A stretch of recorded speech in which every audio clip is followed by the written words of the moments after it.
Hi, I'm going to talk about, last time I talked about Euler's number. Now, and we talked about that in the context of compounding interest, using a rate and looking at the final amount given a certain amount of time. Now I'm going to talk about using some of the same examples with numbers, which I've also shown here up on the board, in case you forgot since the last video. Now I'm going to show how to find the amount of time to get to a certain amount. I'm just going to refresh you here with the key. Whenever you see A sub 0, that's the original amount that you started with. For instance, the $100 that we started with in the savings account. AI, that's an instantaneous amount at any moment as A is changing and growing. And A sub F is A final, that's the amount after the time period. The expression, when you see something in green parentheses, if it's also raised to a power, that's the growth factor. That's the amount you can multiply times A0 to get the actual AF, the final amount. There are some times, though, where I just keep the part that was in the parentheses without the power. You would still need the power sometimes to figure that out, but I just still move those things around and I color-coded it to make it easier. When you see lowercase t, that's the amount of time, the number of periods that have elapsed to get the final amount. When you see the orange, red, yellow F here, that's the frequency, that's the number of times that compounding takes place per period. So up here that's 1, down here that was greater than 1, but finite, and this is infinite compounding, in which we don't use the letter F, we just use the Euler's number, which is 2.718281828. And then the rate, when you see the rate, that's the interest rate or the percent rate by which something grows each compounding period, or at least actually over a certain span of time. That's how quickly it grows, but compounding affects the amounts. So the rate is defined by the period, so it's per period how much something grows. And t is also expressed, the time is expressed in periods, and usually for interest this would be like over a year's time. And the example for the plant, that was 1 day though, how much it grows, the rate that it grows per day at a given instant, versus, or just at the end of a day, depending on which one we were using. We were making a comparison to see how Euler's number affects this, and infinite compounding affects how much it grows after the 2 days, which made a big difference. We went from 4 feet to 7.4 feet instead at the end of the 2 days, if it's always compounding and always growing as it grows. So I'm going to talk about when the compounding frequency is 1, if we want to find the amount of time that it takes to get a certain amount in the bank account, we can figure that out, but we just have to do a little bit of changing of the formula. So one of the principles here is that the log, when we use log in some base, we can use that to undo, to just get the exponent that a base is being raised to. As long as the base of that log is the same as the base that we're raising to an exponent, we can just get the exponent by itself. And if we do that to both sides of the equation, we can get just the exponent equal to another amount, as long as we do the same things to both sides. And so that's what I'm going to do here. And I'm going to talk about how to, instead of just using the base that we use here, how we can just express it using the base of 10. We just have to do some division, and I'll show you that in a little bit and how that's derived. So we start out with amount final, I think, equaling $112.36. If we started with $100 after 2 years with an interest rate of 6%, so the 1 plus R gives us 1.06. Raise the 2 for the 2 years, and we multiply it times 100. That's $112.36. So we can take this A0 and we can divide both sides by it to get just this part by itself. So we have 1 plus R raised to t. So we have the amount final divided by the original amount equal to this here. If we want to get the t by itself, which we're trying to solve for, which is just t, we can take the log and base 1 plus R here, and we could raise this to that. So on both sides of the equation, we want to raise both sides to the log and base 1 plus R. So when we do that, we end up with log and base 1 plus R of a final over the original amount equal to the log in base 1 plus r to 1 plus r, of 1 plus r raised to the t. When we do that, this is the same thing as just t, because this cancels out here. So we end up with t here equal to the log of 1 log in base 1 plus r of a final divided by a zero. So there is an easier way to express this. So you don't have to actually put the base 1.06 into your calculator for log. We can just use log, but to do that, we just have to take the log of this amount, the a final divided by a zero, and then we have to divide that by the log of 1 plus r. So how do we know that? So this 1 plus r came from the base. So we're using the base of 10, and then we're of the value, and then we're dividing by the base of the other base that we had up here, which is the 1 plus r. But how do we derive this formula? Well, I went on mathforum.com and under something that Dr. Peterson posted in there, and I'm going to go through how he derives this equation. And so if you look at the algebra here, this is sound, and so that's just proving that this makes sense. So whenever you see A, that would be like the 1 plus r that we started with, and then B is the new base that we're trying to express this in, which should be just for pressing log in your calculator, and the base is actually 10. So we start with, for instance, y equals the log in the original base we had, which is A, and then x. So that's the amount that in this case, that would be the AF divided by A0. But we're just going to say x, okay? Now, the next step, we can take the log and base, we can take the base A, and we could raise it to each side for each side. So we can take a to the y, and then we could take the base a of log of a of x, and we can just get x by itself here. When we do that, so over here I just have written what we're doing to each side at each step here. So we're taking a and raising to each side, on each side. So we have a to the y equals x. Then we want to look at this in base b, the new base. So what does that look like when we do that? So we have to take log in base 10, in this case, which would just be like log in your calculator. If we take each side to that now, we end up with the a raised to the y inside of the log in base b, and then we end up with log in base b of just the x that was here. So now we have that new line. Now there is a principle, it's called the power property, in which we can take a power, like if there's an exponent inside of this log function here, we can just take that amount and just multiply it on the outside. We can just move it out.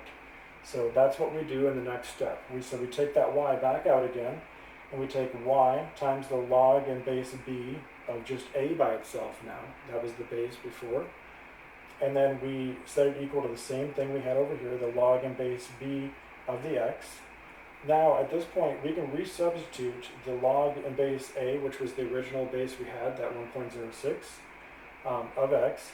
We can take that and just substitute it for y. So when we do that, we end up with a log in base a of x, and we have it multiplied times log in base b of a equal to log in base b of x. When we have it multiplied here, now we want to just take this part here, the log in base b of a, and we want to divide both sides. So just leaving what y was substituted to, I skipped the step, but we're doing the same thing.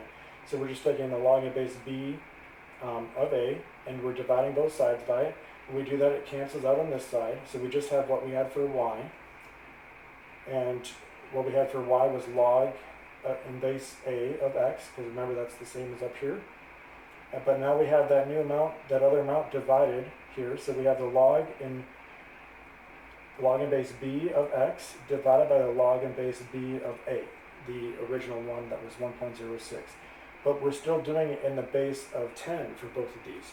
And since we're doing that, that normalizes it out, that brings it back to what it would be just for the log of 10. So we derived that formula here, so that's sound, and that's how we can figure this out. So now these values were what we had when we were doing the calculation before to just find the amount. Now we're finding the time. So to find the time, if you switch this around in your head, that's, either way. We're finding what time is, so we're going the log, we don't need to put the base 10, so we just put log of the amount final, which was $112.36, and we're dividing that by 100 because that was the original amount, A0, right there. When we do that, we get a number, but then we also want to divide it by a log of 1 plus r, which was the 1.06. We divide that out. Oops. Hold on, I think I made a mistake. Okay, so we have log of basically 1.1236 it's basically what we have for the first part, and then we divide that by the log of 1.06. We do that, we end up with 2. So you'll end up with 2 if you do this right, just watch the parentheses. That's why I just went to 1.1236, because that's the same as this here. You do end up with the same value. So we've already computed the other way, and we computed this way, and we get the same value. How about with the frequency greater than 1? Well, it's pretty much the same thing, except there's one other thing that ends up happening. We end up multiplying times the frequency in the bottom, because when we do this, we have ft, so we end up with ft over here, but we have to take that f, because we've already done the log. We've used the log to get rid of the base and just have the exponent like we did up there. When we do that, though, we have ft, so we got to take f, and we also got to divide by f over here. So when we do that, in that case, remember we used 6 months before, so the frequency was 2. So we go the log of, and the value we ended up with, so I'm going to use that value, that's 112. It's actually just going to do the simpler way here. I'm just going to go the log of 1.1255, because that's the same thing after we divide by A0 there, inside that log. We do that, we get a number, like 0.051345, but then we got to divide by this. So we got to also divide by 2.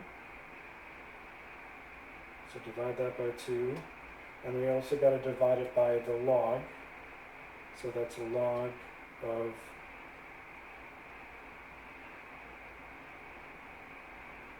the log of 1.03, because we're dividing the rate of 0.06 by 2. So it's 1.03. That's how much we're doing each time we compound, like every 6 months. So when we do that, we again end up with 2. I end up with 1.9999 basically, but that's still 2, because we're finding it for 2 years. So we ended up checking it, it came to the same amount. So that checks out.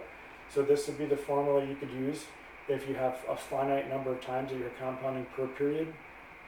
And you just want to find, like, at what point in time, how many years, for example, you'll end up at a certain amount. How about for infinite compounding? Well, infinite compounding is a little bit easier, because for Euler's number, instead of using log up here, we could just use the natural log, and that undoes e. That just gets rid of e and then gives us whatever's in the exponent. So all we got to do is take the natural log of both sides. This is the amount final equals the original amount times Euler's number, 2.718281828, and then that was raised to the rate times the time and the exponent there. So now we can just take the natural log of this, so we get rid of e, and we just have, first we got to move a0 over like we did before, so we end up with AF over A0 equals ERT. Then we take the natural log of both sides. So we're taking the natural log of A final divided by A0 equals the natural log of E to the RT. When we do that, this cancels out, so we just end up with RT on this side. And then we end up with the natural log of A final over A0. Now, we're just finding it, we want to find the time. We already know the rate. So we can just move the rate over to the other side. So we're dividing both sides by the rate. When we do that, we end up with r times this. So r times the natural log of A final over A0. And that equals t. So when we did this for the plants, the plant example, we can test that. And basically what that was is if you have a plant that's 1 foot tall and every day it grows at a rate of 1 times its height per day, but it's always doing that, and as it grows a little bit each time, the rate is growing by a little bit because it's that height that's a little bit higher again per day. So in their first example, we just get 4 feet because it's only compounded once a day. So the first day we end up with 1, then it doubles for the end of day 1. So we ended up with 2, and then at the end of day 2, we ended up with 4. But using Euler's number and infinite compounding for every single moment of growth and compounding, we ended up with 7.4 feet. So to check this, let's check and see if it works out. So if we do the rate, which is 1, because it's 1 times the plant's height per day, and we take that times just ln, which is the natural log of the amount final, which was 7.4, divided by the first amount, which was 1. 7.4 divided by 1 is 7.4, so we'll do 1 times the natural log of 7.4. If we do that, we end up with 2.00148. It's not exact, just because this is actually not exactly 7.4, but you end up with the same number again. So this is the way that you would find the time for reaching a certain amount, which is pretty useful. Because if you want to know when the plant was like 100 feet tall, we could figure that out, like without having to work it out by hand and just see, excuse me, without having to try different t's until we found the value we want. And it may not even be exact, but we can put in the exact amount, the exact height that we wanted, and then we can find the exact amount of time, which is very useful. So I hope you enjoyed this, and thank you.